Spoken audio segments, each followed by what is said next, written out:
ओम श्री गणेशाय नमः। श्री गुरुभ्यो नमः। श्रीमात्रे नमः।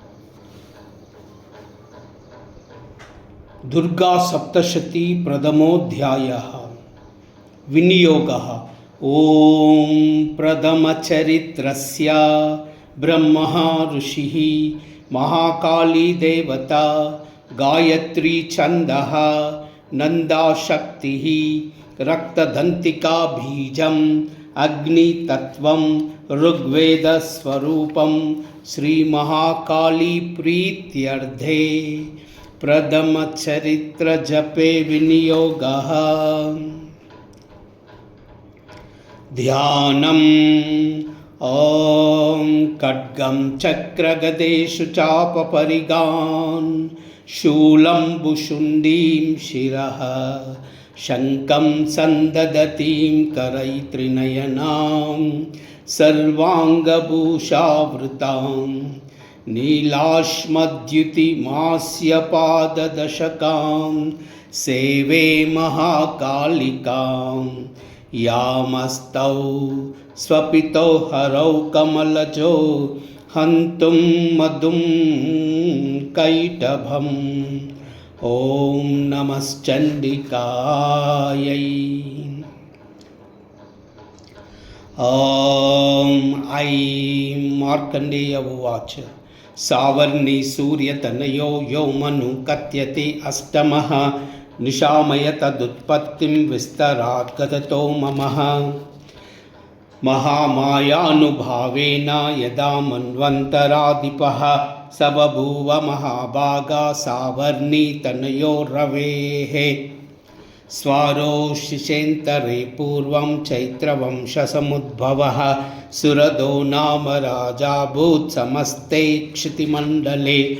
तस्य पालयतः सम्यक् प्रजापुत्रा निरौरसान्, बभूः शत्रवो भूपाकोला विध्वंसिनस्तदा। तस्य तैर्भवद्युद्धं मति प्रबलदण्डिनः, न्यूनैरपि सतैर्युद्धे कोला विध्वंसिभिर्जितः। ततः स्वपुरमायातो निजदेशाधिपोऽभवत्, आक्रान्तसमभागो तैस्तदा प्रबलार्भिः, अमात्यैर्बलिभिर्दुष्टैर्दुर्बलस्य दुरात्मभिः। कोशो बलं चापहृतं तत्रापि स्वपुरे ततः। ततो मृगयावाज्येन हृतः साम्या स भूपतिः, एकाकी हयमारुह्य जगाम गहनं वनं। स तत् आश्रममद्राक्षि द्विजवरस्य मेधसः, प्रशान्तश्वापदाकीर्णं मुनिशिष्योपशोभितं। तधौ कञ्चित् सकालं च मुनिना तेन सत्कृतः, इतः चेत स विरचन् तस्मिन् मुनिवराश्रमेः। सोचिन्तयत्तदा तत्र ममत्वकृष्टचेतनः, मत्पूर्वै पालितं पूर्वं मया हीनं पुरं हि तत्। मद्वृत्त्यैस्तरैतद्वृत्त्यै धर्मतः पाल्यते न वाः।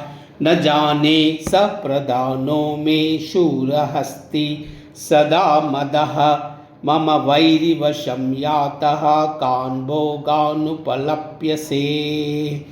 ये ममानुगता नित्यं प्रसादधनभोजनैः, अनुवृत्तिं ध्रुवं तेद्या कुर्वन्त्यन्यमहीभृताम्। असम्यग्व्ययशीलस्तैर्कुर्वद्भिः सततं व्ययं, सञ्चितः सोति दुःखेन क्षयं कोशो गमिष्यति। एतच्चान्यच सततं चिन्तयामास पार्थिवः, तत्र विप्राश्रमाभाष्ये वैश्यमेकं ददर्श सः। स पृष्ठ तेन कस्त्वं भो एतु आगमनेत्रकः, स शोक इव कस्मात् त्वं दुर्मना इव लक्ष्यसेः। इत्याकर्णवचस्तस्य भूपते प्रणयोदितं, प्रत्युवाच सतं वैश्य प्रयाश्रवणतो नृपं। वैश्य उवाच समाधि नाम वैश्योऽहम् उत्पन्नो धनिनां कुले पुत्रधारै निरस्तश्च धनलोभादसाधुभिः विहीनश्च धनैर्धारै पुत्रराधाय मे धनं वनमभ्यागतो दुःखी निरस्तचाप्तबन्धुभिः सोऽहं न वेद्मि पुत्राणां कुशलात्मिकां प्रवृत्त्यञ्च स्वजननां च धाराणां चात्र संस्थिताः। किं नु तेषां गृहे क्षेमम् अक्षेमं किन्नु साम्प्रतं कथन्ते किं नु सद्वृत्तां दुर्वृत्ता किं नु मे सुताः। राजोवाच यैर्निरस्तो भवान् लुब्धैः पुत्रधारादिभिर्धनैः तेषु किं भवतः स्नेहम् अनुबध्नाति मानसं। वैश्य उवाच एवमेतत् यदा प्राह भवान् अस्मत्कथं वचः किं करोमि न बध्नाति मम निष्ठुरतां मनः। यैस्वन्यजा पितृस्नेहं धनलुब्धै निराकृतः पतिस्वजनहार्दञ्च हरितेष्वेव मे मनः। किमेतन्नाभिजानामि जानानपि महामते यत्प्रेम प्रवणं चित्तं विगुणेष्वपि बन्धुषु तेषां कृते मे निःश्वासो धौर्मनस्यञ्च जायते करोमि किं यन्न मनः त्वेषप्रीतिषु निष्ठुरम्।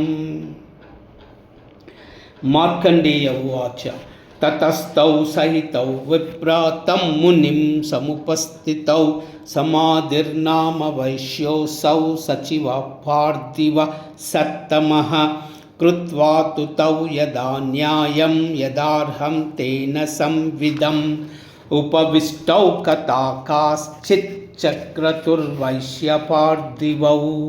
राजोवाच भगवन् त्वामहं प्रष्टुमिच्छामेकं वदस्त्वत् दुःखाय यन्मे मनसा स्वचित्ता यततां विना मम त्वं गतराजस्य राज्याङ्गे शवकिलेशपि जानतोऽपि यदागस्य किमेतं मुनिसत्तमः अयं च निकृतः पुत्रै धारै भृत्यै तदोगितः स्वजनैनश्च संत्यक्ता तेषु हर्दीत्यदापति एवमेष तदाहं च द्यावप्यत्यन्तदुःखितौ दृष्टदोषेऽपि विषये मम त्वाकृष्टमानसौ तत्किमेतन्महाभाग यन्मोहज्ञानिनोरपिः ममास्य च भवत्येषा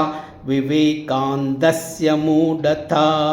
ऋषिरुवाच ज्ञानमस्ति समस्तस्य जन्तोर्विषयगोचरे विषयश्च महाभागयाति चैवं पृथक् पृथक् दिवान्दः प्राणिना केचित् रात्रावन्दा तदा परे केचित् दिवा तदा रात्रौ प्राणिनः स्तुल्यदृष्टयः ज्ञानिनो मनुजा सत्यं किं तु ते नहि केवलं यतो हि ज्ञानिना सर्वे पशुपक्षिमृगादयः ज्ञानाञ्च तन्मनुष्याणां एतेषां मृगपक्षिणां मनुष्याण्यञ्च एतेषां तुल्यमन्यत् तदोभयोः ज्ञानेऽपि सति पश्यात्तान् पतङ्गावच चञ्चुषु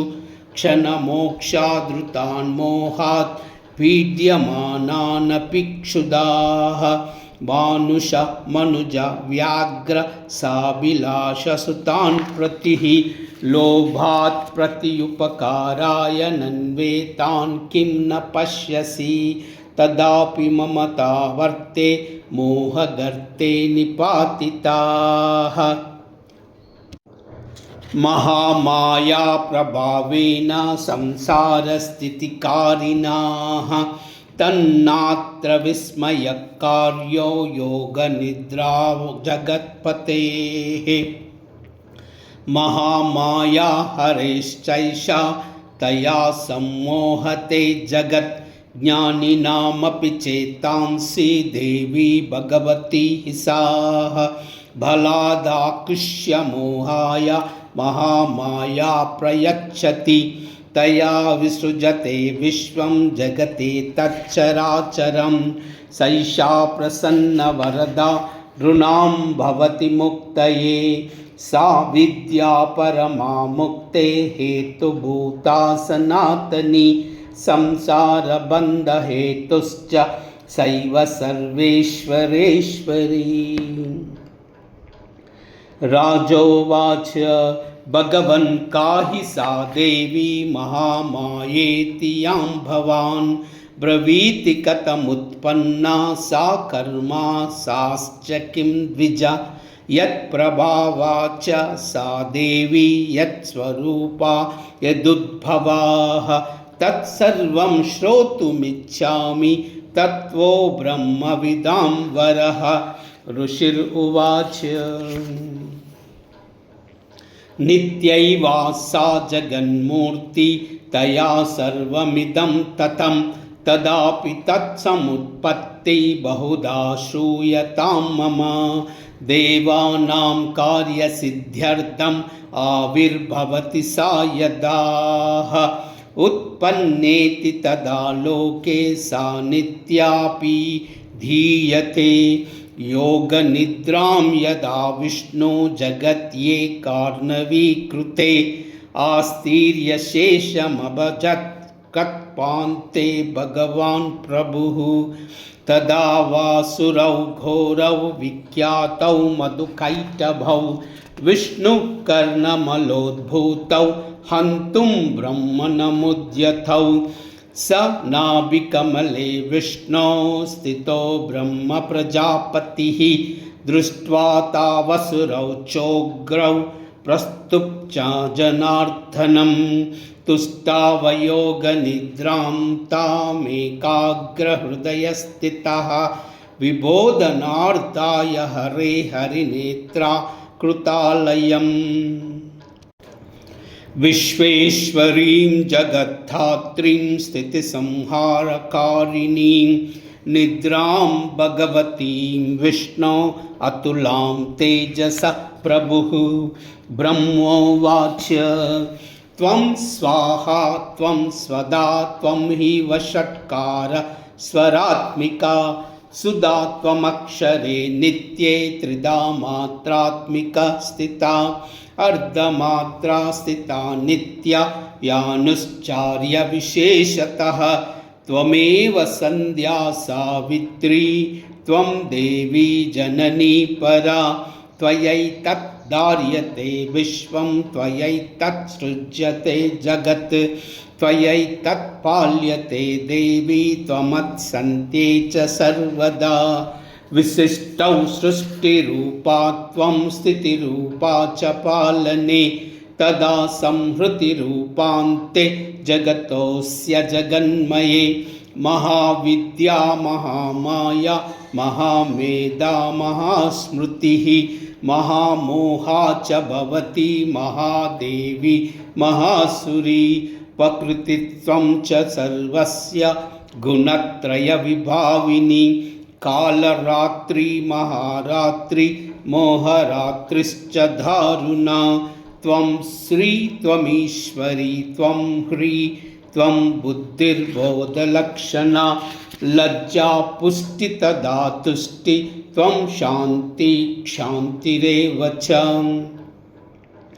खड्गिनी शूलिनी घोरा गदिनी चक्रिणी तदा शङ्किनी चापिनी भाना भुषुण्डी परिगायुधा सौम्या सौम्यतरा शेषा सौम्येभ्यस्ततिसुन्दरी परापराणां परमा त्वमेव परमेश्वरी यच्च किञ्चित् क्वचिद्वस्तु सदसद्वाकिलात्मिके तत्सर्वस्य या शक्ति सा त्वं किं स्तूयसे तदा यया त्वया जगत् स्रष्टा जगत्व्यात्युत्तयो जगत् सोऽपि निद्रावशं नीतः कस्त्वां स्तोतुमीश्वरः विष्णु शरीरग्रहणम् अहमीशान एव च कारितास्ते यतो तस्त्वां कः स्तोतुं शक्तिमान् भवेत् सात्वमितं प्रभावैश्वैरुदारै देवी संस्तुता मोहयैतौ दुरादर्शौ वसुरौ मधुकैटभौ प्रदोभञ्च जगत्स्वामी नीयता अच्युतो लघुः बोधश्च क्रियतामस्य हन्तुमेतौ महासुरौ। ऋषिरुवाच एवं स्तुता तदा देवी तामसी तत्र वेदसाः विष्णौ प्रबोधनार्थाय निहन्तुं मधुकैटभौ नेत्रास्य नासिका बाहु हृदयेऽभ्याथदो रसः निर्गम्य दर्शने तस्ता ब्रह्मणो अव्यक्तजन्मनः उतस्थौ च जगन्नाथ तया मुक्तो जनार्दनः एकार्णवे हि शयना तत्त सदृशे च तौ मधुकैटभौ दुरात्मानामतिवीर्यपराक्रमौ क्रोधरक्ते क्षणावत्तुं ब्राह्मणं जनितोद्यमौ समुत्थाय ततास्ताभ्यां युयुधे भगवान् हरिः पञ्चवर्षसहस्राणि